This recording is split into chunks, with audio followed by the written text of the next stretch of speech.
No, it is not present, but okay, Maren, you are present.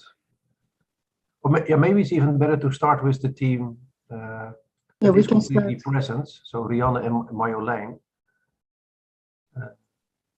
So then we start with team 3 with the presentation, first presentation. And then we see, okay, which team is then complete. And we do the second presentation. Rianne or Marjolein, please try to share the screen. It should be possible. Yes, I will try. Can you see my screen? Yeah, looks good. Well,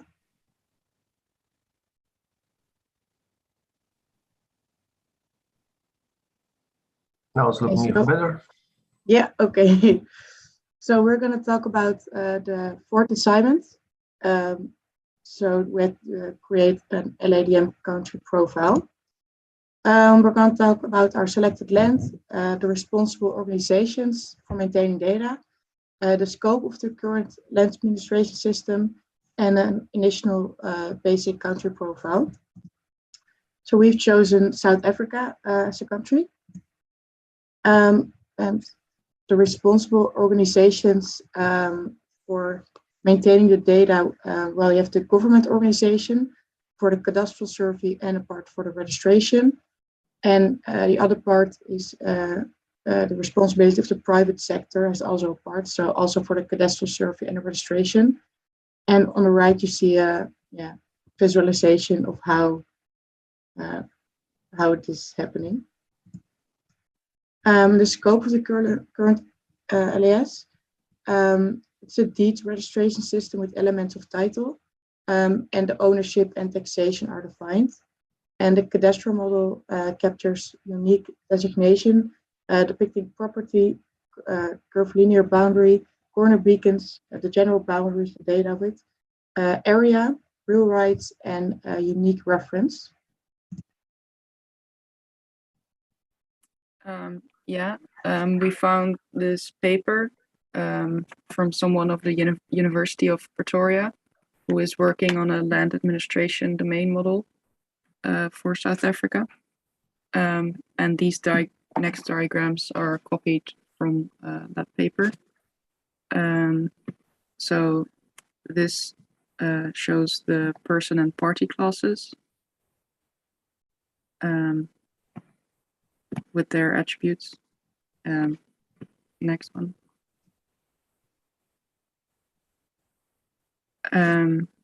The rights and restrictions.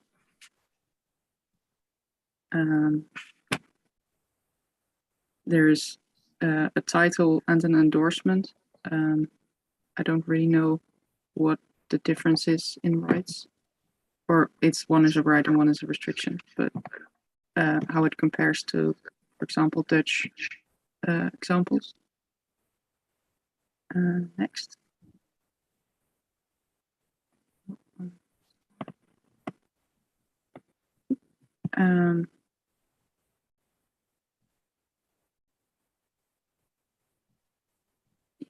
I don't know what to say about these. Next slide. Yeah.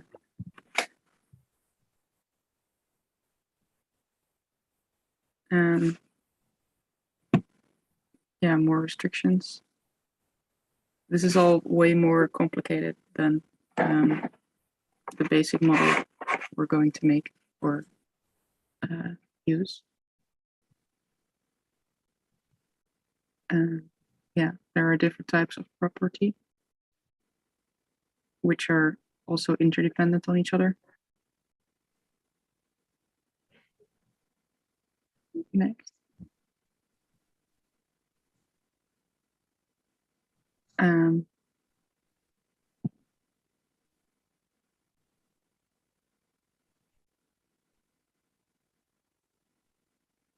Next.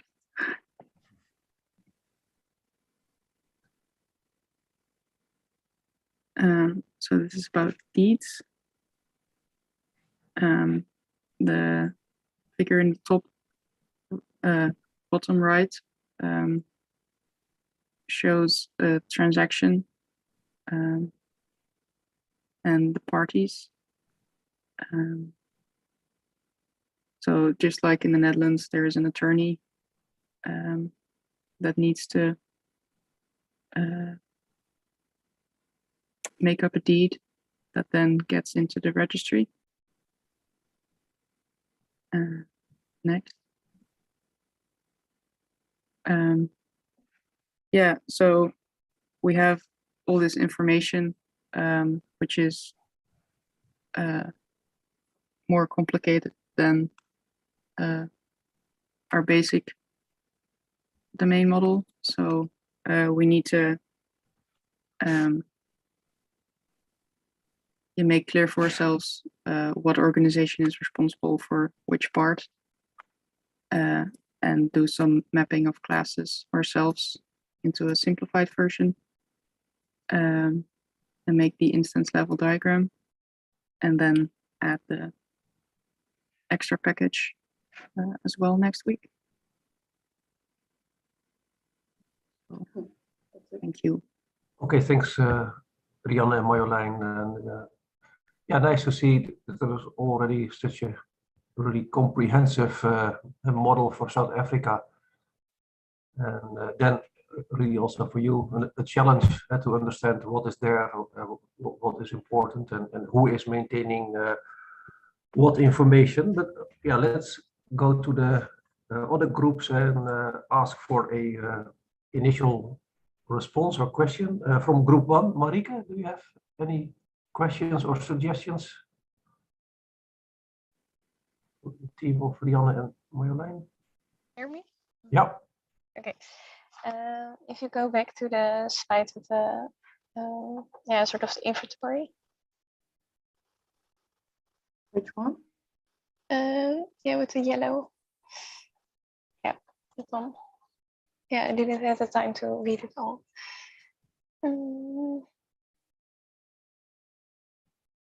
Yeah, so yeah, we were also a bit wondering with our thing. Yeah, what do you think that administrative unit is about? Like sort of that you have the land. Okay, so the LARRR is just a generalization of the LA right and the LA restriction then? Mm-hmm. Okay, and the parties that are involving to do so, is there a notary that is collecting this information, or if I remember it correctly, South Africa is now dealing with only a deed registration, or not? That it is a deed with elements of title, so Okay. not completely deed. Okay, and who's responsible for registration of those deeds?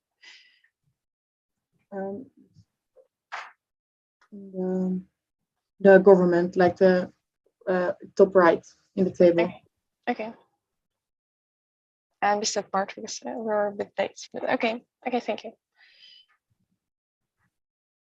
Yeah, it's nice how they in South Africa create the country profile by inheriting from LADM. So you know that they are talking about a specialization of a right when you talk about the land title.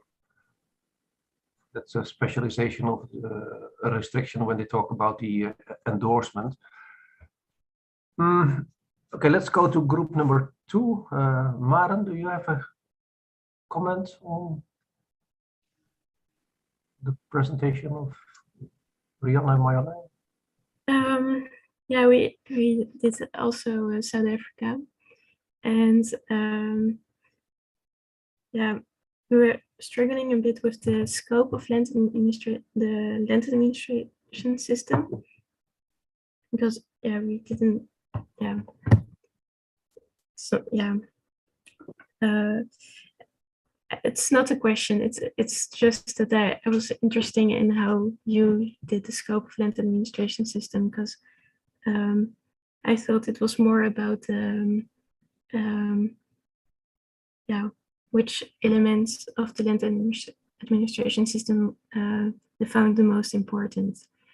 But you did like the system and how it works and things like that. But yeah, that's all. Yeah, it was nice to see the rather complete view with the private sector and the public sector, and then the administrative part and the spatial part. Also this diagram with the actors. Yeah, the boundary of the system is always tricky. We discussed also spatial plans. Are they part of the system or not? Or are they another system? The public law restrictions. So that's always rather arbitrary. And, yeah, I'm a bit worried to see your own modeling getting started for group 3. So you now have a look at what was reported by others.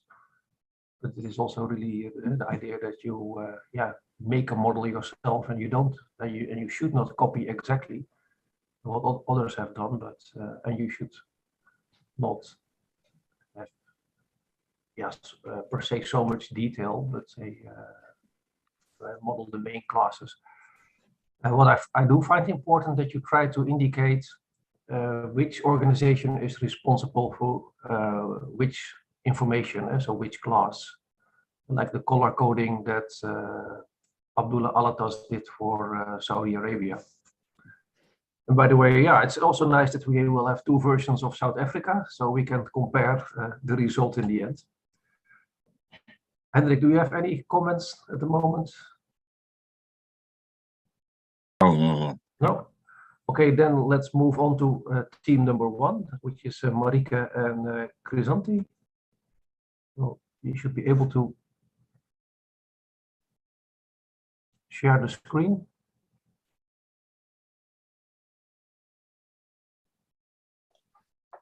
Yeah, I can share my screen. Yeah, it should be possible.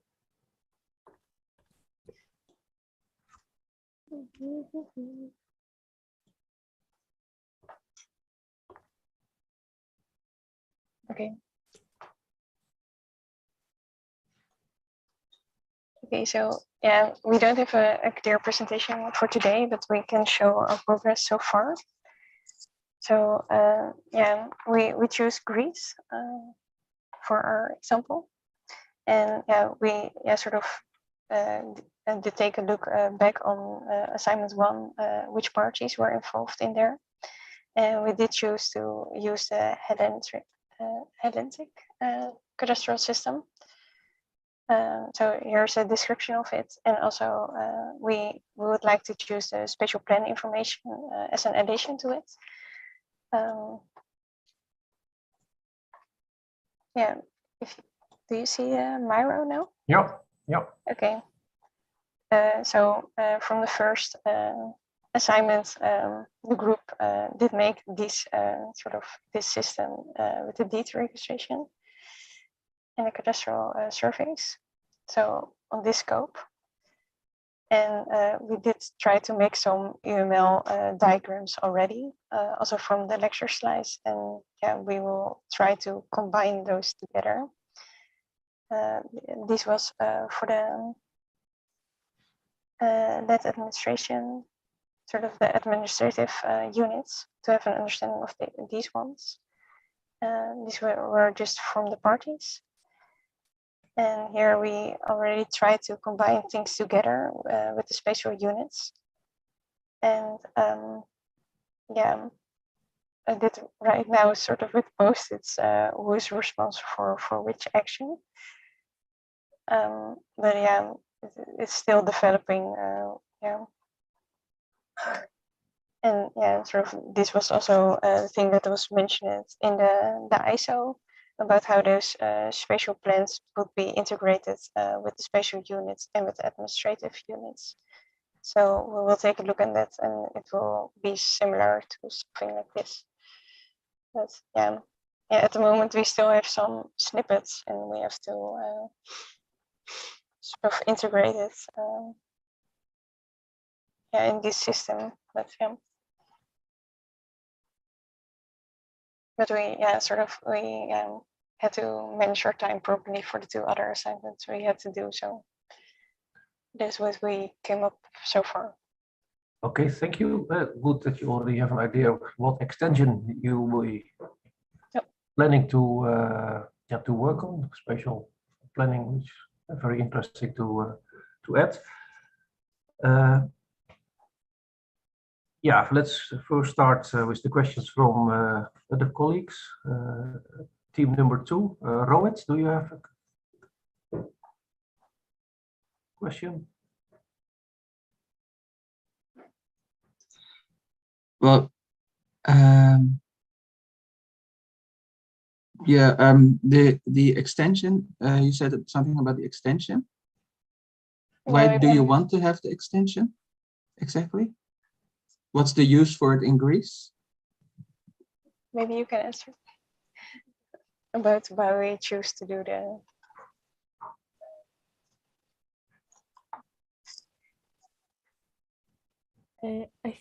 We thought that from the existing situation, that's what is needed right now. What do you mean? Where do we want to add it?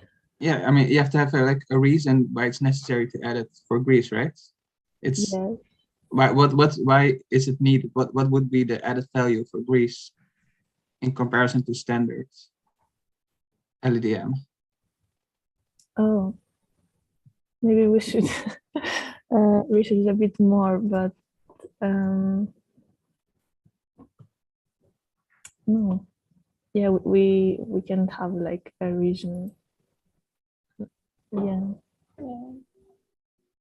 At the moment, it's not yet integrated, the spatial plan information, and also with the basic land administration. So we would like to combine those 2. We were first doubting to do also the marine overview, since Greece has to deal with a lot of waters. But we see more potential to use spatial plan information. Okay.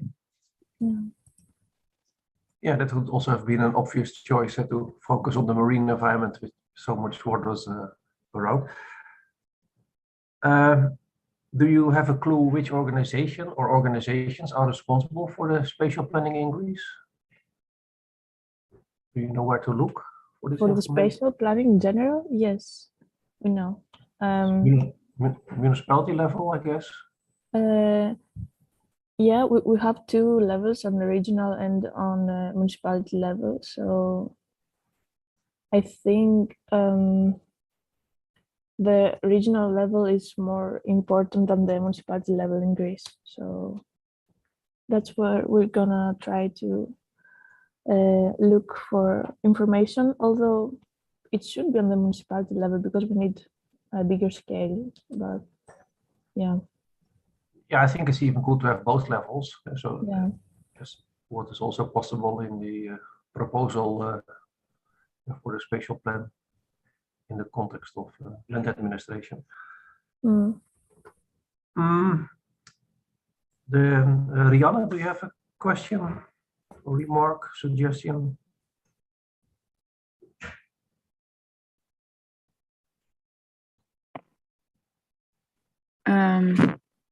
No, not really.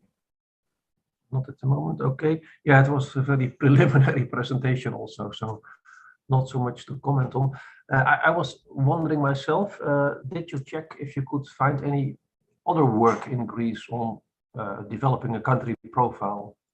I'm pretty sure there must have been some work. Yeah, we can see your screen. Yeah. We didn't search that much, but we saw that there are some articles from Eftihia Kalogianni and like from let me tell you.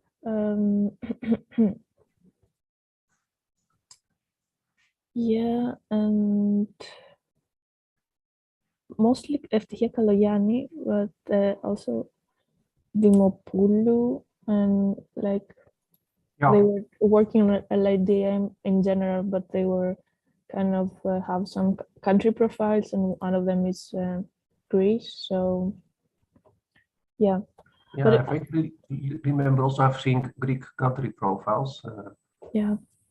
both for the normal, but also for a 3D extension for the land administration in Greece. So would be good to check that. Yeah. Yeah, Yeah, you can try I to wasn't sure, like from my understanding, I wasn't sure if we needed to do like a background check on existing LADMs and not like only the system and create a new one. Yeah, not per se needed. You could start from scratch and then come with your own original proposition. Mm-hmm. But it could also be wise to check what others have done and Yeah. see, okay, if you agree, and yeah, what you agree, you can say refer to that. And if you have say other suggestions, or maybe then focus more on the extension, Mm-hmm. continue with the extension a bit more. So both are possible. So, but in general, I would say it's always wise to first check what is already available. Yeah. I have another question, like for the marine extension.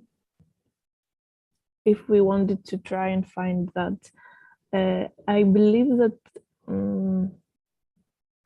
the marine part in Greece is not that well planned right now.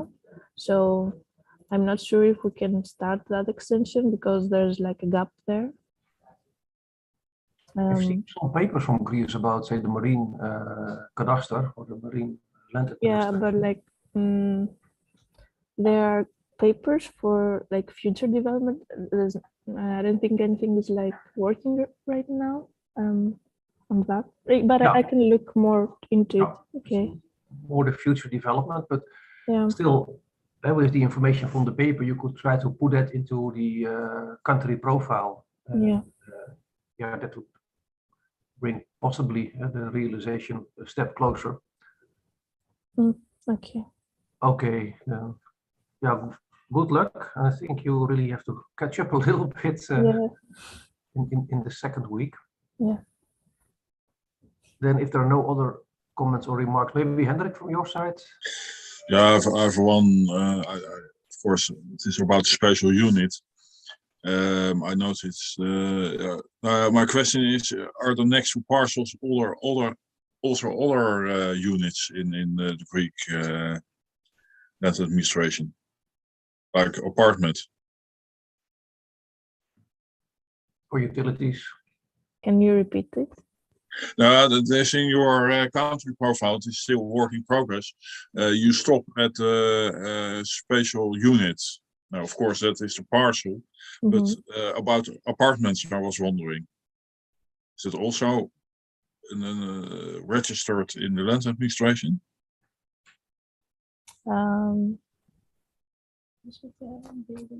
Yeah. Yeah, I think it's not on the apartment level, but yeah. So who is managing the ownership of apartments? Because they're also probably being sold, and yeah, you can get also a mortgage on it if you have not enough money yourself. So, so very valid question, and it's really good question. I have to try and find out. I'm not sure right now. So I think, yeah, also a good question for group number 3, the South African group. Think about, did you see next to the parcels also objects for building units or apartments, or maybe even utilities and their legal spaces? Okay, thanks, Hendrik. Then let's move to the last group, Maren and Roets. Yeah, looks good. Great. Welcome. We also have chosen South Africa. Yeah. Next. So first we will discuss the responsible organizations for land administration, then the scope of the land administration system, then present our initial country profile and give an example of an instance level diagram. So the organizations responsible for land administrations are the surveyors, general offices, and the deeds registry offices. The surveyors' general offices are responsible of the cadastral survey documents, and the deeds registry offices are in charge of the property registry. Yeah, next.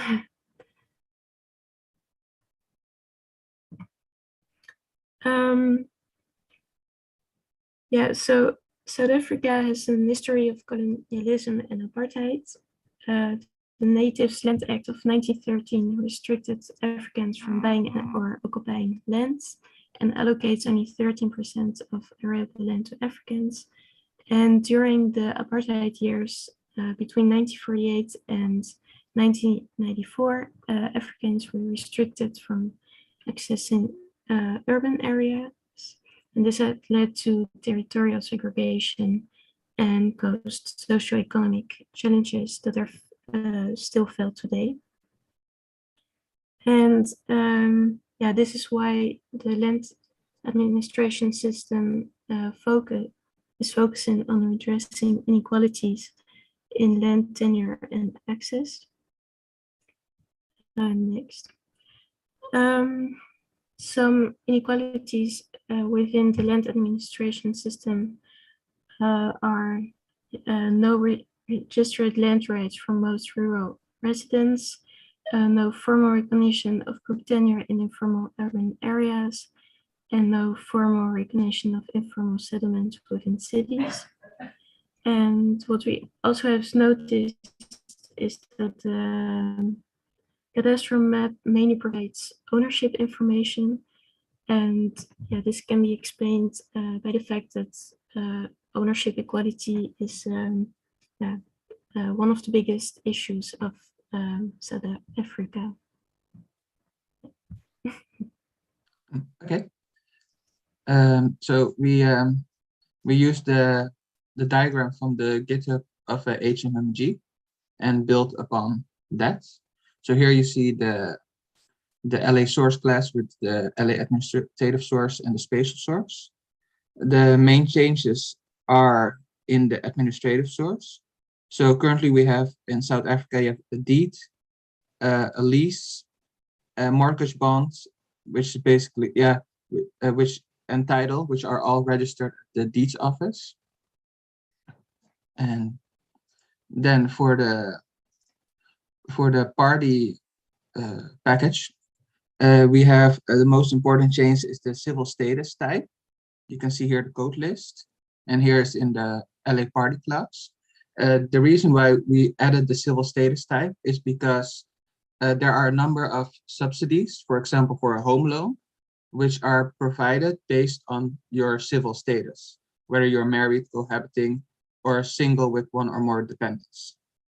Then with regards to the party roles, the most important change are that we have a non-PDI citizen and a PDI citizen. The reason is PDI stands for previously disadvantaged individual, which are individuals who were disadvantaged during the apartheid and also have certain privileges or certain preference when it comes to leasing farmland, for example. So that's why it's also split in these two types of citizens. Then also there's also a trust, because in South Africa most of the a large number of the land is owned by trusts. Yeah. So here you can see the administrative class. So this is basically the same as the standard one, but the code lists are different. So here you can see with the LA rights, you can see that we also added informal occupancy and permission to occupy, because these are two examples of informally occupying the land, which is recognized by some acts, but not officially formalized in a deed.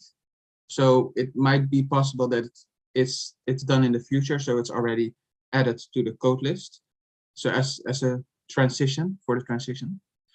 The restrictions you have usually have mortgage and monuments, but also there's so many construction restrictions and zoning restrictions. We did not find any other real type of restrictions other than, well, yeah, construction and zoning. Then with regards to the mortgage, you have like 5 types of mortgages: capped rate, first time home buyers. And for example, for the capped rate, you have a capped amount that you have to pay. It will not exceed a certain amount. With a fixed rate, you have a fixed amount. With a reduced rate, the amount of interest decreases. With a variable rate, you have a variable interest. And with a first-time home buyer's loan, you have that you can apply for subsidies, but it's also based on your civil status. That's why it's necessary to register the civil status. We did not find many responsibilities, only with regards to environmental aspects. Then here you have the spatial unit package. It's also we added 2 classes. One is for the legal space infrastructure, which will also be added in the new version of LEDM. And we also made a new class, legal space inland water, because in South Africa, water is important because it's of course used for farming, irrigation, etc. And a lot of water that is used is from the surface water. So that is why we made a separate class for inland water, since inland water will describe every water that's of course inland, and we might add the marine space part for the next phase, so that we have a more comprehensive LEDM model for inland water and marine space. Yeah. So here are the code lists. So here you can see, for example, first the building unit type. You have in South Africa, you have sectional building units, which are basically that you have a building complex and you can own a section of it. And then you have the infrastructure type, which are basically roads, railways, tunnels, bridges. With regards to the inland water type, we have surface water, groundwater, rivers, canals, etc. And well, that's, I think, the most important changes. Yes. Then, yeah, we did not find much with regards to the surveying. So that's basically the same. No changes. And this is an example of an instance level diagram. So here you have one group, a party consisting of family members, for example. They have a certain right of ownership on an administrative unit, which consists of one spatial unit, which is a sectional unit. Then you have another person who has the same right of ownership on a basic administrative unit, consisting of one spatial unit, with also a sectional unit. And these sectional units are grouped into a spatial unit group, which could be a building complex. And that was it. Are there any questions? Great. Thanks for showing this real modeling. And I think that this group sets the level, the target level, also for the other groups. So good to see this example. Let's go to Marjolein from group number 3. Same country. Yeah, in the beginning, Marjolein, you said something about, like, I don't know how to put it, but like things that go wrong in South Africa, Yeah. like struggles. I don't know. Next Challenges, one, zeg maar. Like, yeah. is it something you want to focus on in adding, like the extension, like you want to solve that struggles? No, Challenges? it was just to, yeah.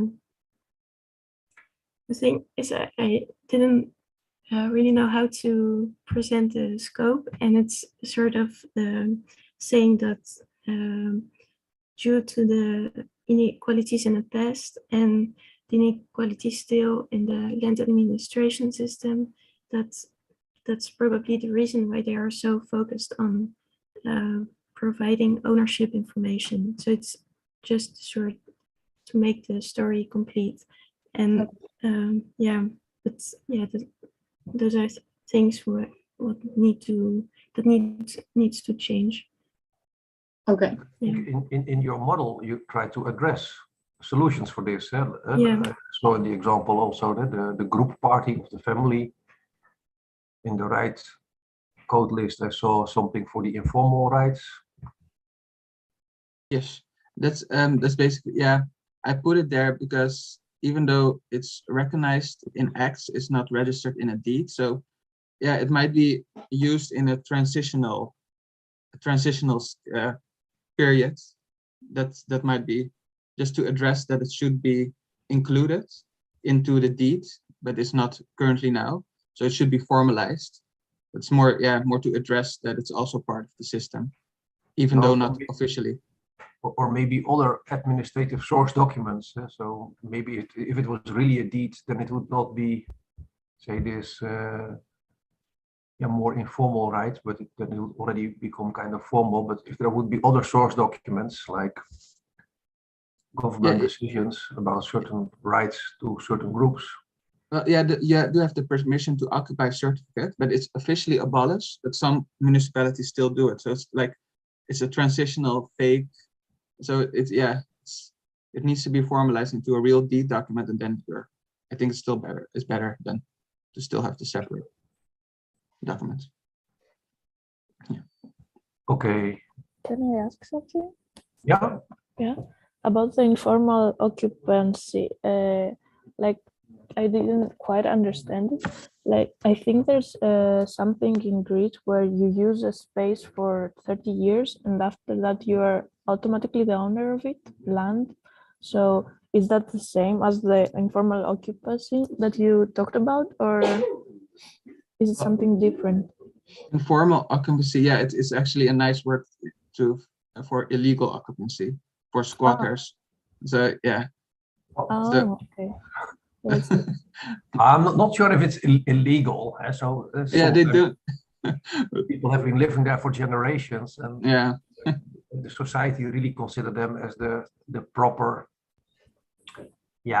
owners of that land or that building. But it is never put in a formal system. That does not make it per se illegal. So I think that the term informal is quite okay here. And I think that they really do have rights.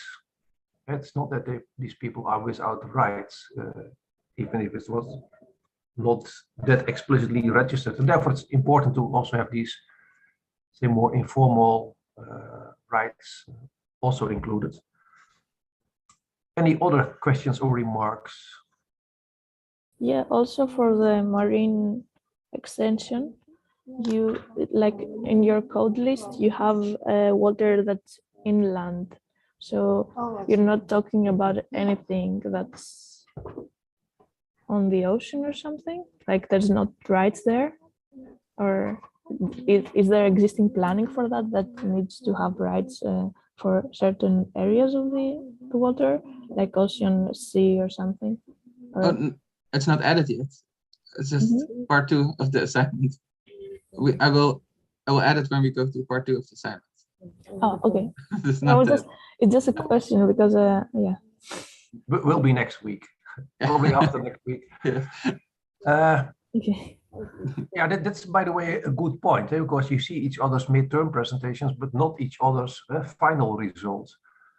And so we see it as the teachers, but maybe if you're interested, we could put in an effort to share the results to all the groups, or you could do it directly yourself if you're really interested. Any other questions or remarks? I have a question that's about trust that is included under the parties. Sorry. There is one thing that's always that trust is a very good example of legal construct that's only known in the common law, while also civil law countries have to deal with it. I see you solved it here by adding someone who is representing the trust within the common law, but I'm not sure how they deal with it in South Africa. Under the common law itself, so in England and the US, the trust is not a legal person. So I think it's very good that you included that it is somewhere registered, and maybe also under a person. But from a legal point of view, you have a beneficiary and a trustee. I suppose that representative person you mentioned here is a trustee who holds a legal title. Well, beneficiary, that's called in common law is holding the equitable title. So yeah, who's actually enjoying the property. So yeah, it is just in detail, but I'm also telling it for everyone in general that you sometimes hit on a legal construct that is not known in our own system. So also for the, I don't know how they deal with it actually in South Africa. No, I'm looking forward. Yes. I know it's also trustee actually when I think about it. Okay. Yeah. Yes. Okay. That's clear. Okay. Then I also understand. Yeah.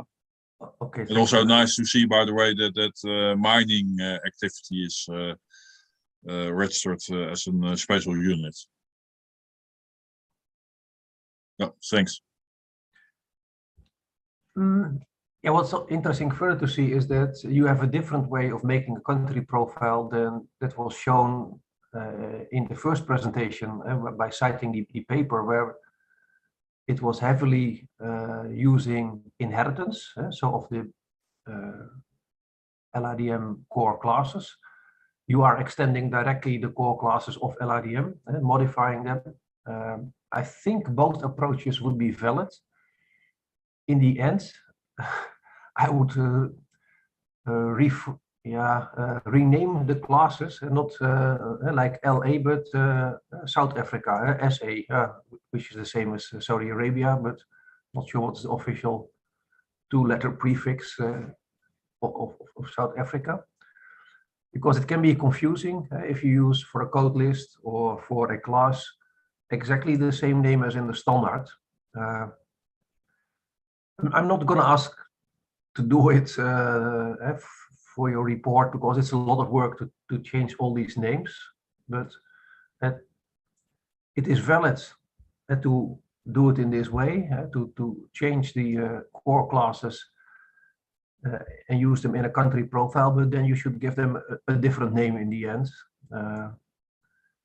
The other approach is also very nice, the inheritance approach that was shown in the first presentation, because then you see the direct relation between the standard and the corresponding class in the country profile. I was wondering, did you encounter the need for any 3D aspects in the approach in South Africa? Were there any? Well, I think with regards to sectional units, that might be in 3D if it's part of a building complex, an apartment complex, for example. Utilities maybe also, the mining may also be. Yes, yeah. Also. Yeah. And yeah, maybe nice to check also the paper that Group 1 was citing to see how they created the country profile and what are the differences, and if you missed something important. And we know about the paper, but you knew about the paper. Good. Yes. We didn't want to make exactly the same, of course. No. As I answered before, both options are fine. You can do it by yourself from scratch, or you could start from what the others have done. Yeah, in the report, it is nice if you highlight on the changes you made to the LIDM model for South Africa, because now it is really a bit closely integrated with the regular LRDM classes, so it's hard to see the differences and the extensions. So please pay some attention to that in the report. And yeah, then for the week 2, you will work on the marine environment, marine cadastre. So then probably next to inland waters, you also have the oceans, or I'm not sure how to call it, or how you will call it, but let's look forward to that. Are there other questions now? If not, thanks to all groups. Sorry, I have a question. Yeah, yeah, For the responsibilities, I saw that Rohit had the environmental, but were they based on some plans from the country, or should we integrate that or not? Did you? Yeah, yes, I did saw environmental regulations and law that really states that you have to maintain your land with regards to, and also the water with regards to pollution, etc. Those type of things. Okay. But yeah. Okay. Yeah. Thank you. Okay, then I think this ends the midterm presentation session of assignment number 4. Yeah, good luck with the second half, and maybe also completing the first half for the reporting. I noted in the message I got from the administration of the exams that only 5 students registered for the exam. I really do hope that you are all planning to attend the exam and finalize the course, because yeah, you have been putting so much effort in the course so far, in the assignments. So who did on purpose not register? Is there anyone? Or is it just a mistake or forgotten? I thought I registered, so I'm just checking again, but I don't know. But you're all planning to attend, right? Yes. Yeah. Did you check that today, or was it like last week? Just before this meeting, I got a mail from the administration, and I just see the number of students and not the individual names yet. I should check that in another system probably. But it's not a big deal. Okay. So even if the person who is not registered, only when entering the grade, it's a bit more tricky, because that has to be then done with an additional action instead of filling a table with the names that were there because of the registration for the exam.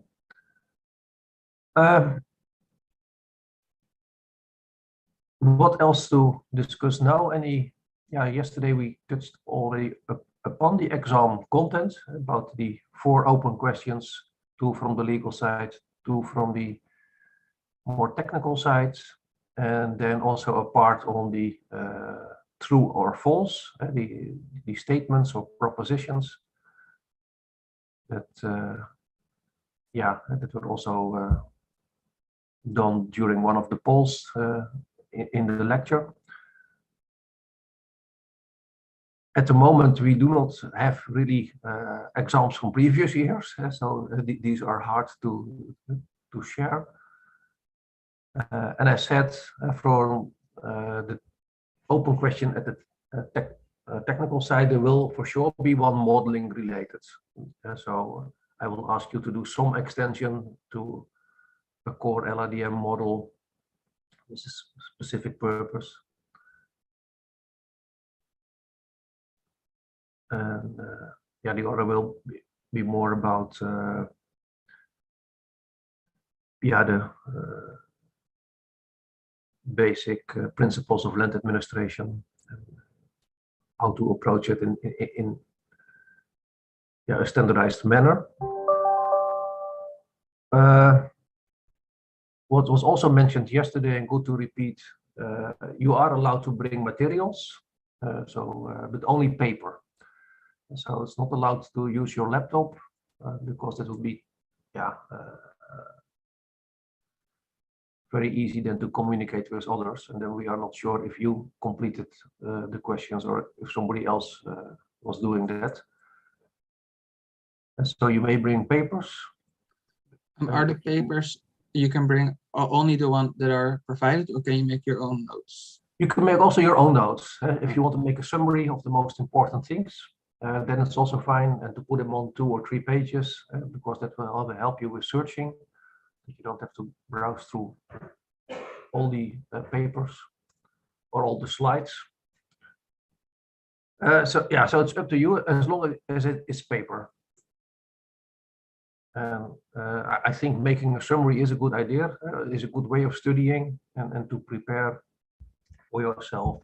What are the main lines? What is most important? And if you can make a summary, then you probably have a good, overview of the most important topics.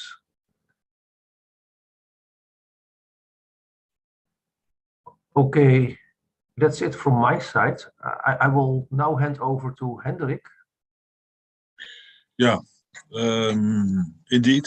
I will propose that we take, before we for discussion about what I have to say about assignment 3, short break. However, Peter left us because I want before ask you a question, because of course we have also the emphasis stuff to give comments on our course. There's one thing I wanted your opinion about. It's about assignments.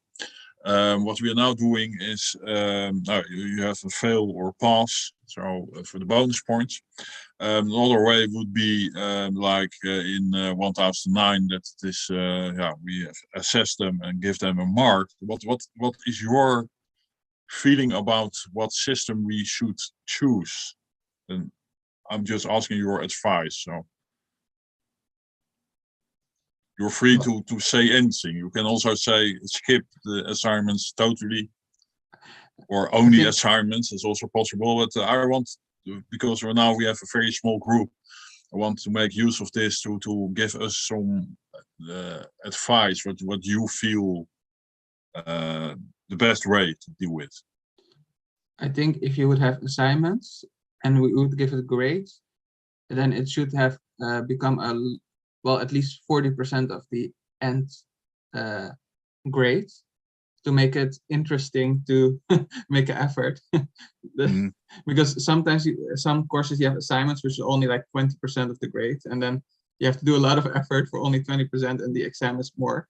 But if it's a larger percentage, then I think a grade would be better.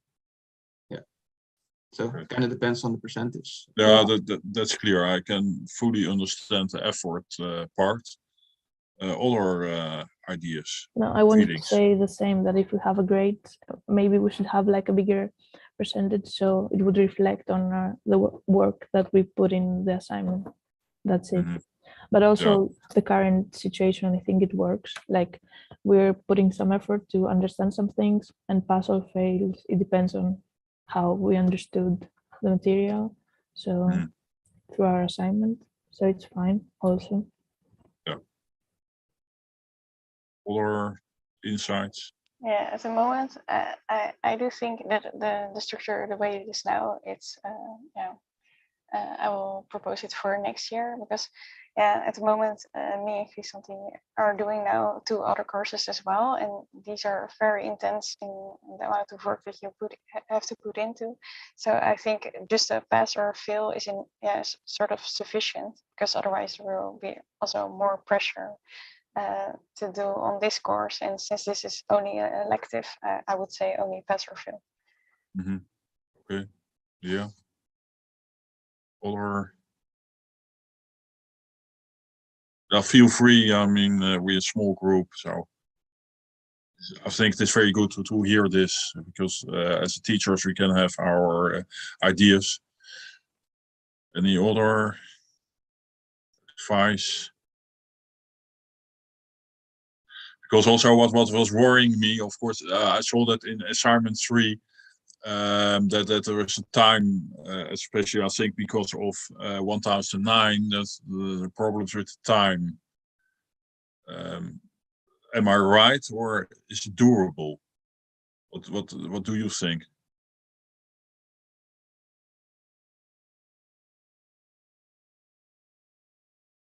Is it okay to do this? Because indeed, what Marieke is telling is what was our idea, right? That you have to work with the material and to get some, I must say, experience with working on it yourself. So that's the idea of the assignments at the moment.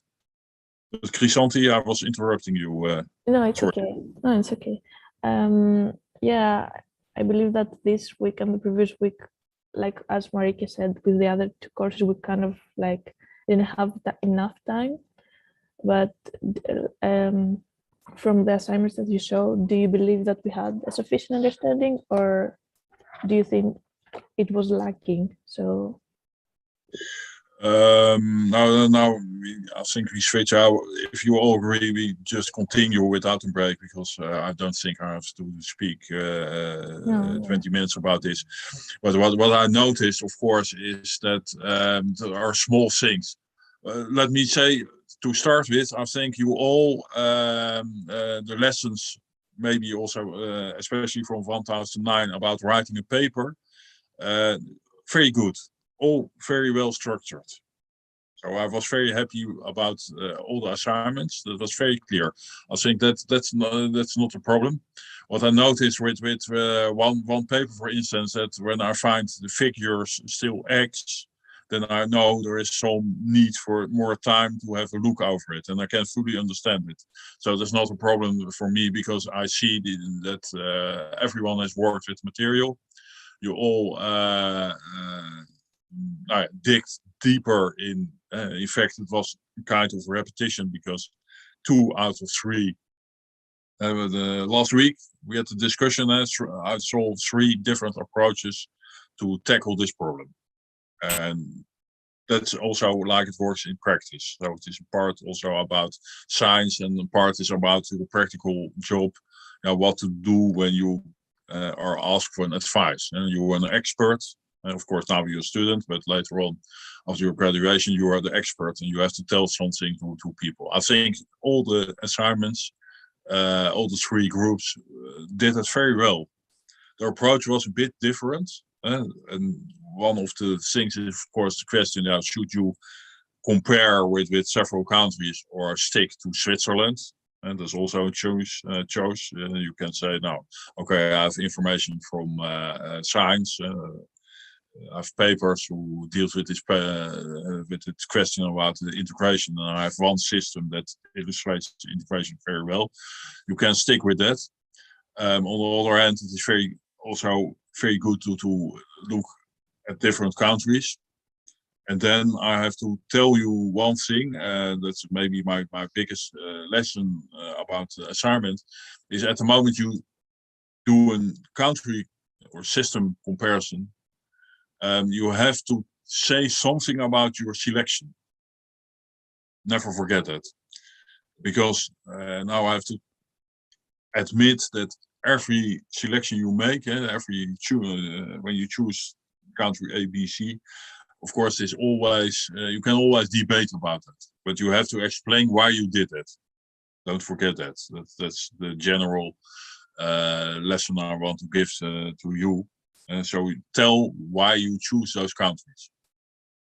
And what I found interesting about the countries, and I think that's there were 2 general outcomes from your research. That one is that when the system is not working, and the system of land registry at the moment is not working properly, why would you think then about that integration? When the legal part, the traditional part of cadastre, there are gaps in it, it is not reliable, people are not trusting it, then you can wonder, really, should you do that? And should you go to further integration? And then I have to, now that has to do with the second part, that is, I think all the papers, all the groups made advice that data length is to change that registration of deeds into a title registration. And I think that there is a point in it to say that integration of the information from the public law restrictions, what's the value about, it's very valuable to put that in one system when the other system, you cannot really rely on it. I think that's a very good point, and that's also that we as a scientist, we are thinking about the integration, should also think more about it. Because at the moment, I think, especially the paper from Indonesia, we worked on that idea, but it's based on a perspective on one country dealing with several problems. And one problem is, of course, that corruption, and also that people are not, and the second is also to do with corruption, but on another level, is that people are not obeying the rules of the land use plan. So it is paper, and it is just paper what the government issued, but no one is caring about it. So that integration is also aimed at giving the citizens a tool to check if people are obeying the law. I think that's also the main agenda in that idea about integration for Indonesia. But of course, the paper doesn't stop to, it is a very good idea for Indonesia, but also gives tools about the ideas about the integration within LADM, so for all countries. So indeed, the question title deeds is one part, and then I should emphasize, and that's the other lesson from that assignment is, and that's funny because also in the discussion now you have about the country profile for especially South Africa, one group mentioned that there's a nice word for the illegal, but take care, it is informal. But in other countries, they call that an encroachment. So people are grabbing land, and also land grabbing, and there are all expressions to say now people are doing something while they are not officially the registered persons.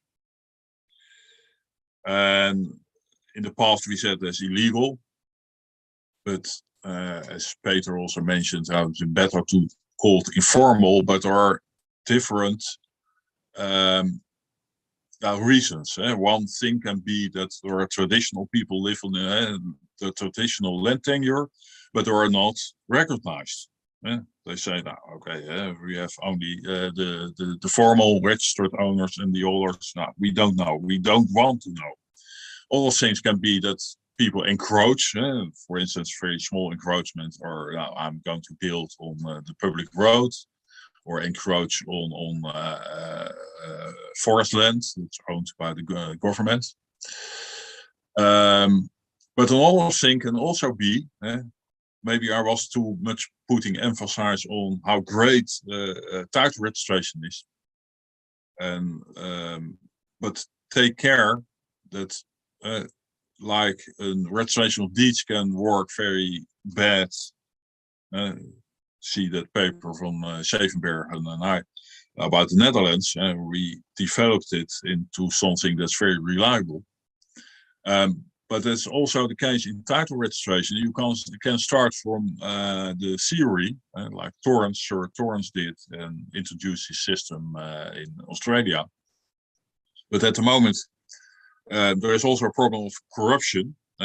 Please remember when we are discussing about the blockchain, the reason that especially Andhra Pradesh in India wanted to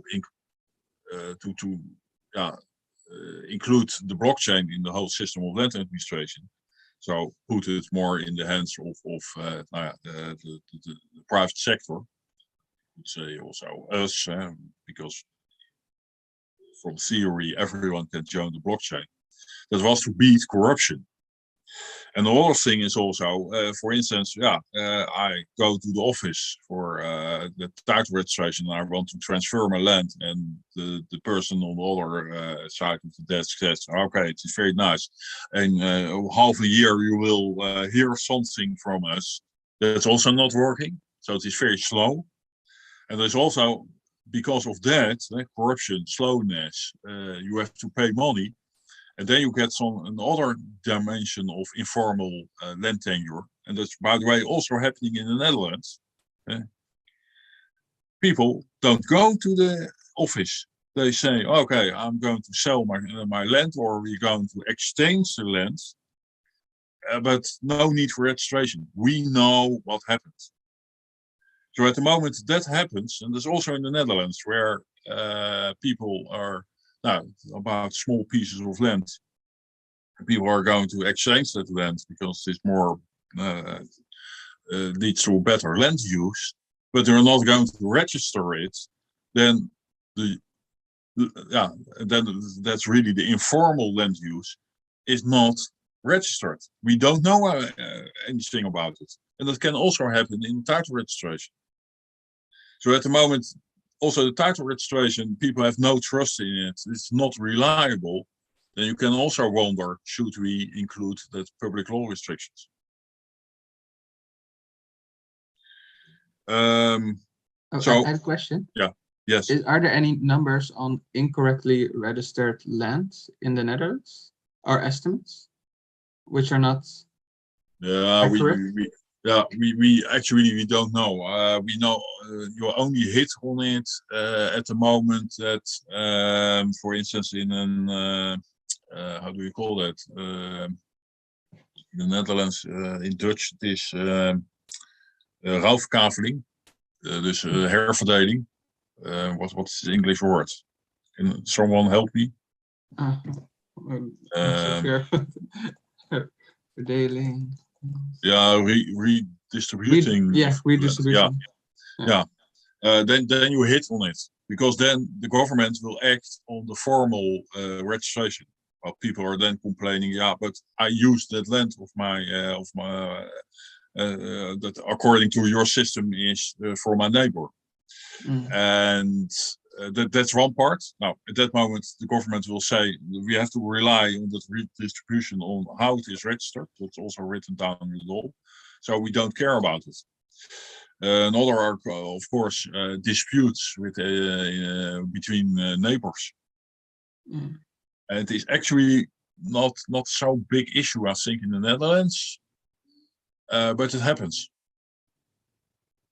So even, and that can also happen in title registration. And I think that in Australia, maybe people, because that's very reliable, people trust the whole system, that people maybe are not willing to do things like that. But on the other hand, in other countries where it doesn't work. And very funny thing is that and of course it is not researched by me, but my wife is from Andhra Pradesh, so I know a bit about the practical how it works over there.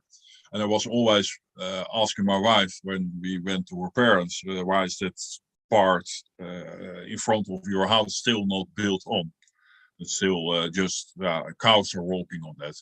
And it seems that the explanation is that the original title document held by the owner is lost.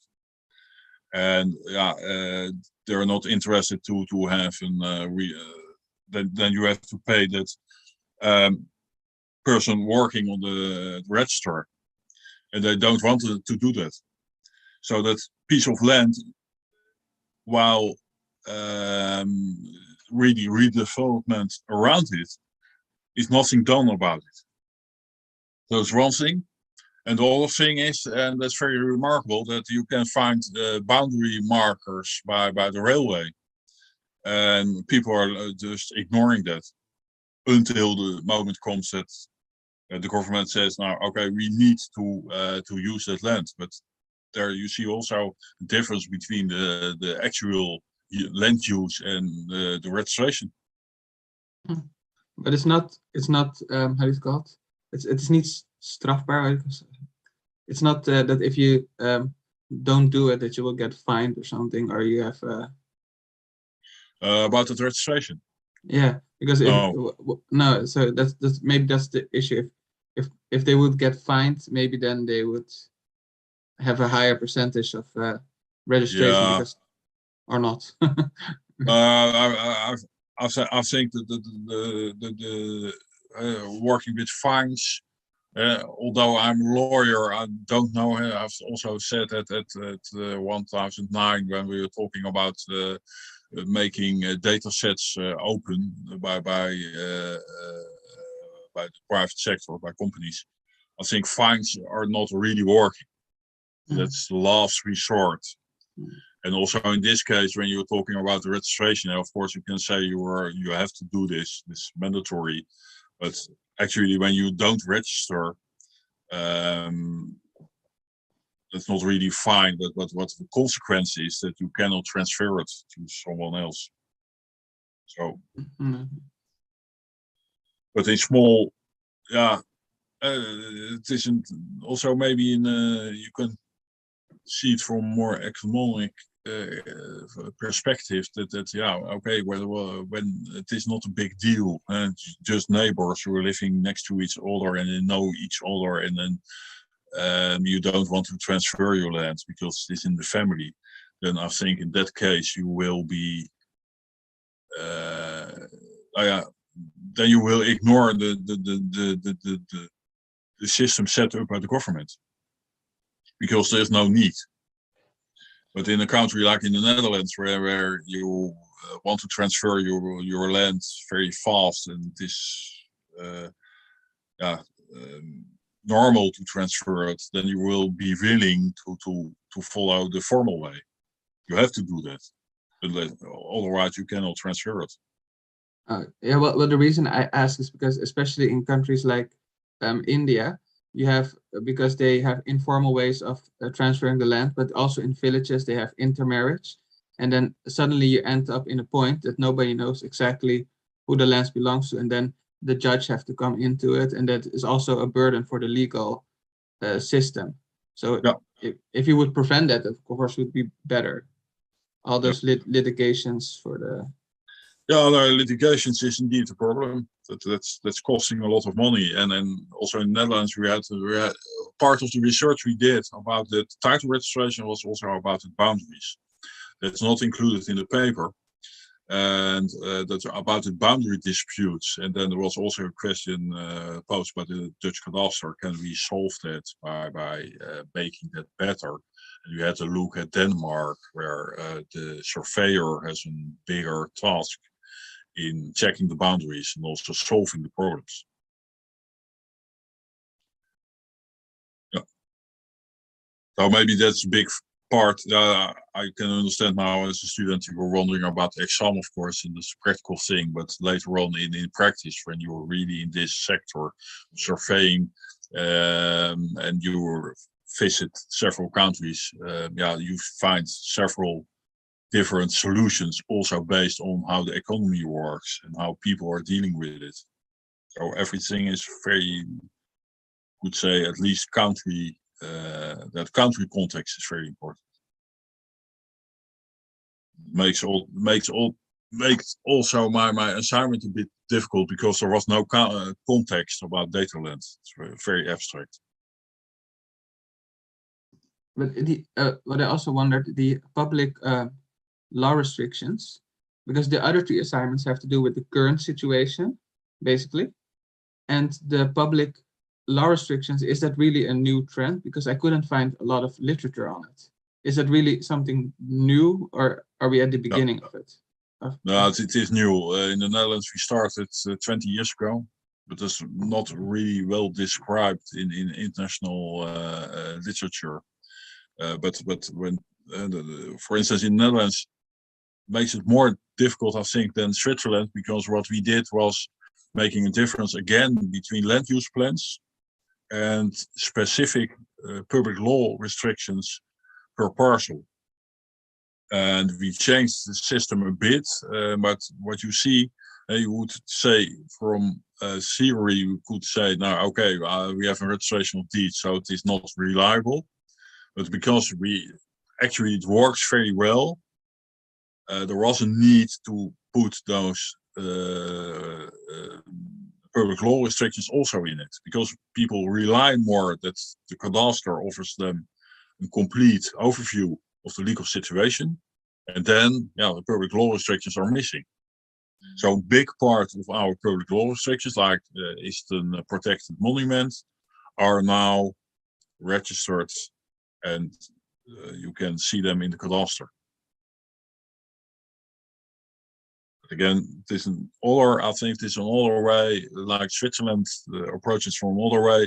And of course, the whole solution proposed for Indonesia is more working on ideal situation, also putting land use plans in it. But indeed, this new part. I think it's important when you that was also the starting point with the statement cadastre by the FIG. How should the cadastre work? Giving the full overview of the legal status and land use to everyone. And don't forget about the triangle. It's about land use, it's about land tenure, and also about land value, because the influences the value. What can you do with this land? Okay, but I see that everyone, there are more and more are leaving us for GEO5012. So yeah, we have a feedback session or something. So okay, I should also go. I would say, of course, before we all leave, if you have any ideas about the course, please inform us or write it down in the emphasis, and we will have a look at it. So all your feedback is appreciated. Okay, good luck for all your exams, and we will meet again. Bye. Okay, bye-bye. Bye.